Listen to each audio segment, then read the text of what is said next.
Well, my grandparents were both German immigrants who settled in Baltimore, and my grandfather had a bar there called Dan Trimper's Silver Dollar Cafe, and had silver dollars embedded in the floor.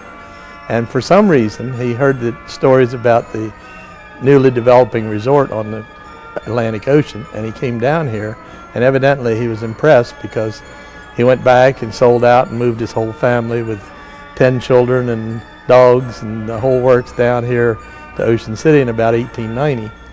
And they started two of the older hotels, the Windsor Hotel and the Eastern Shore Hotel.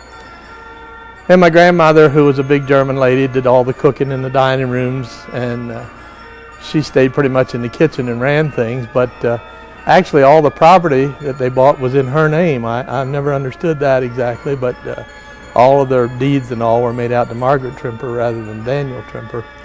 As I believe it was pretty much the custom in those days, though, that the women were the owners of the hotels and all over town.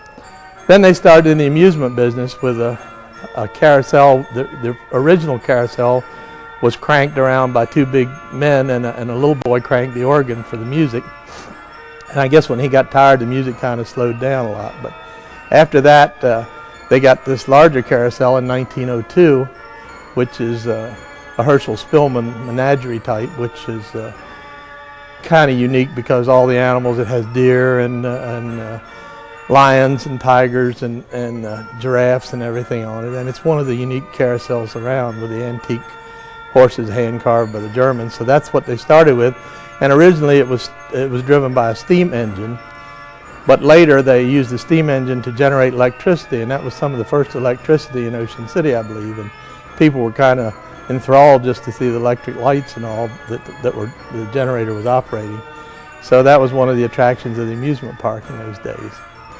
And from there it just grew. He added a few kiddie rides from the Mangles company, like the little boat ride and the little whip and things like that, until it was a small family amusement park. When they delivered the carousel, the Herschel Spillman company from North Tonawanda, New York, the man who came down here to put it together, they had it all spread out here on the floor, and the man got a cable or a wire, which they used in those days more than the telephone, to come back to the factory for some reason. And my grandfather said, "That's all right, my son will finish it up," which was my father.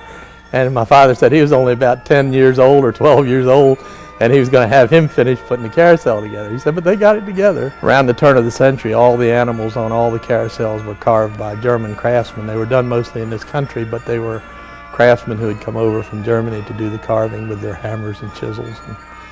And they were, each one was a unique piece. Of course, our family's been here now, this will be our 108th season, and I don't know how the old folks would ever feel if they came back and saw the little tiny operation they started, it expanded to what it is now. But no, my grandfather's favorite was the armored horse, and at his funeral they made a replica of that out of flowers, and since that was his favorite.